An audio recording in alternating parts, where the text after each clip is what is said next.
د نور کله په شان نن هم زه په مازدیګري کې د سیند غاړې ته تللی وم. زما د ټولې ورځې ستړي زړه او مزغو به دا غوښتل چې د لږ ساعت دپاره د دنیا د شور و شر او د فکرونو نه په ډډه شي. د دې منشا د حاصلولو صرف یوه طریقه وه، او هغه دا چې د سیند په غاړه به زما د سیل دپاره په مازدیګري کې لږ یا ډېر وخت خامخا و.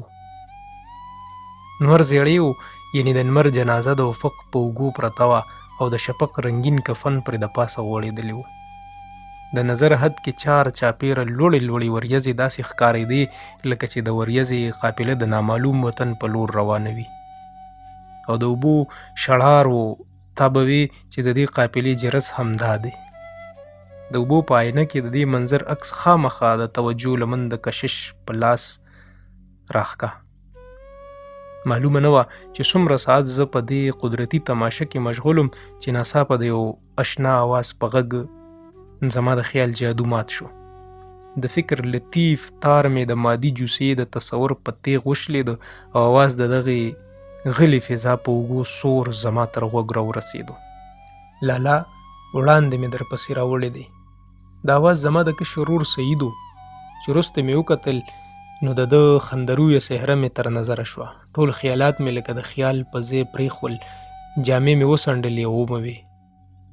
خیر دی وي وروره؟ هغه ووې خیر دی، دوست محمد بابا راغلی دی، زه یې تا پسې رالیږلی یم.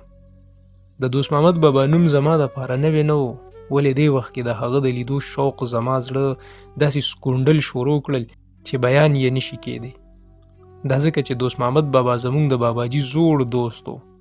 بابا به په خپل ژوندانه د هغه د ښه والي رنګ رنګ خبرې کولې. ما په وړوکوالي لیدلی و، خو د 20 کالو رنګ رنګ واقعاتو د ایرو د لاندې د هغه د یاد بصري پټ شوي وو. اوس په داسې بې تمه وخت کې مې د هغه د راتلو خبر واورېدو نو 2 پښې مې خپلې کړې او 2 پردې.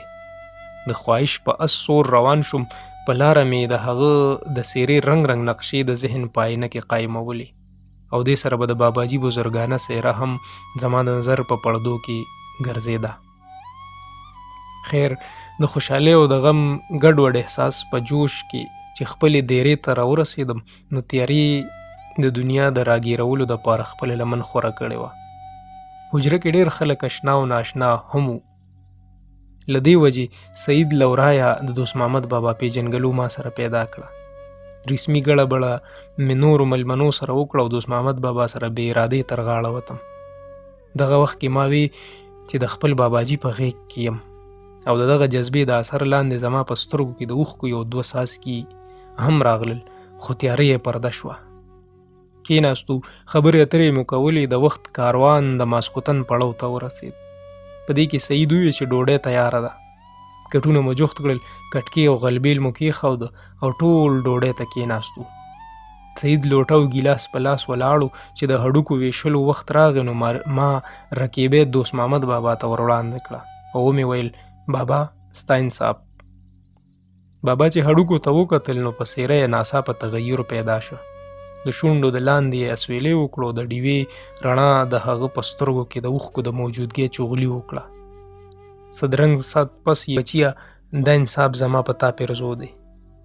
ما دویمه خبره کول مناسب ونه ګڼل او ویش مې راواخیست چې دوست محمد بابا له مې هډوکي ورکوه نو په دې کې یو ماشوم لوبې پرېښودې او زموږ خواته راغی. نو زما د حیرت حد پاتې نشه.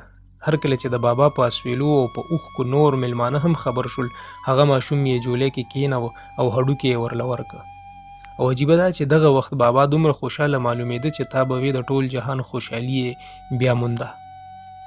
خو چې ماشوم یې د جولۍ نه کوز شو نو څېره یې بیا د زړه د پټ غم آینه شوه.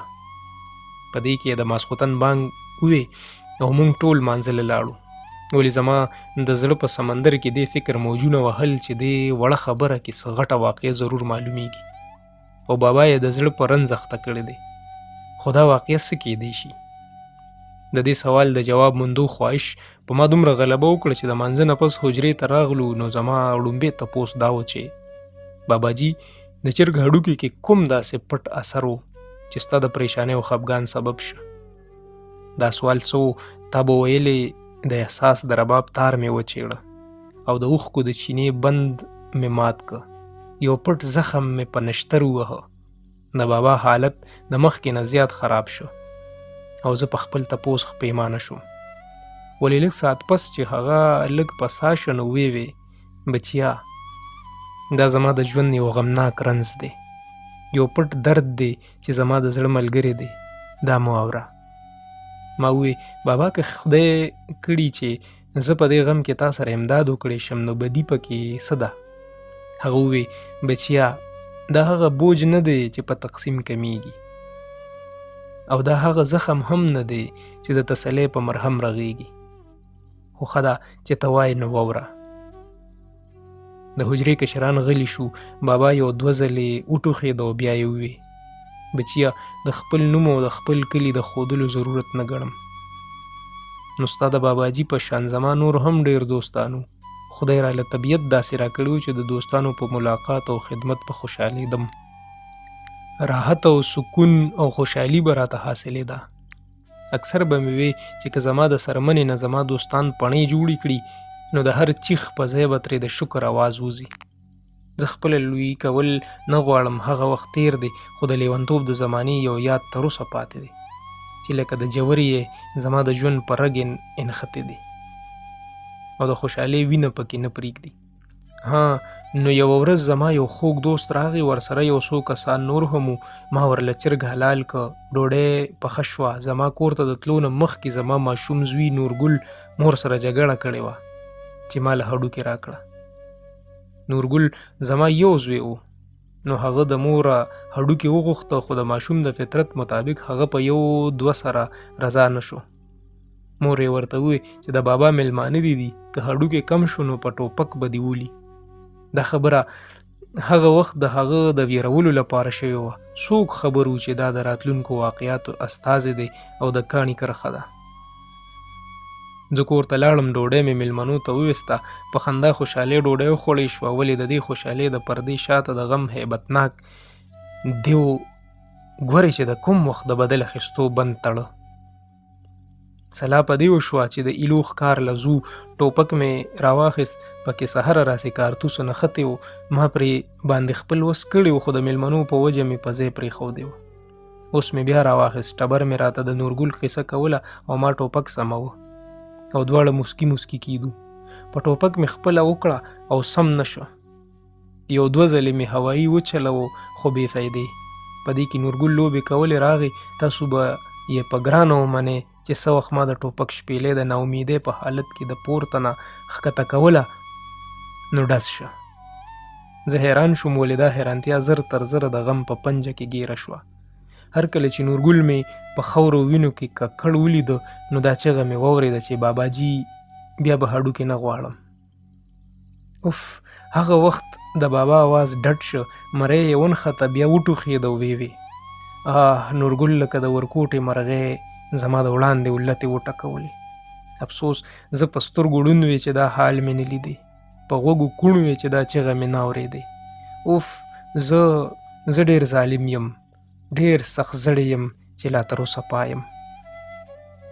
بابا یو ساعت غلی شه. داسې معلومېده چې په ګرمو اسویلو د زړه زخمونو له ټکور ورکوي. د حجرې په کشرانو د مړو غوندې چپوالی و.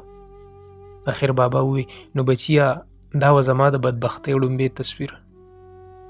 دا خو وشوه، خو زما نه د دنیا کاروبار بالکل پاتې شو. هر وخت مې په غوږونو کې دا آواز تېرېدو چې باباجي بیا به هډوکې نه غواړم، او لکه د دک به مې په زړه کې غړېدو. لیونی غوندې شوم. اخر د زمانې پیر راته د قسمت د تصویر تیاره اړخ په شان سره وښوده، یعنی د غریبۍ په پنجه کې راګیر شوم. ټبر مې د زوی د غمه د قبر په غیږ کې په خواږه خوب وده شوه او زه یې د غمونو ناتار ته یوازې پرېښودم. یو ورځ په دغه حالت کې د هغه اشنا په دیره پېښ شوم چې د چا په خاطر مې د ژوند همسا ماته کړې وه. هغه نه صرف زما د پیژنګلو نه منکر شو، بلکې په غل ټګ او بدماش او خدای خبر چې په څومره نومونو یې وستایلم. درغلې زمانې. د هغه وخت نه مې کور کلی رټ ډینګرې هر څه پرېښودل. هندوستان ته لاړم.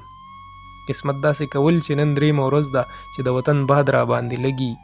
خو زه پوهه یم چې خوره مې د دې ځای ده، نو هډوکي او دغه ماشوم زما په زړو زخمونو مالګه ودړوله. د دې نه پس بابا غلی شو او په مخ یې د سترګو د چینو نه یو دوه ولې روانې شوې. ټوله شپه مې د بابا د غم په هکله فکرونه کول، نه پوهېږم چې څه وخت وده شوی یم.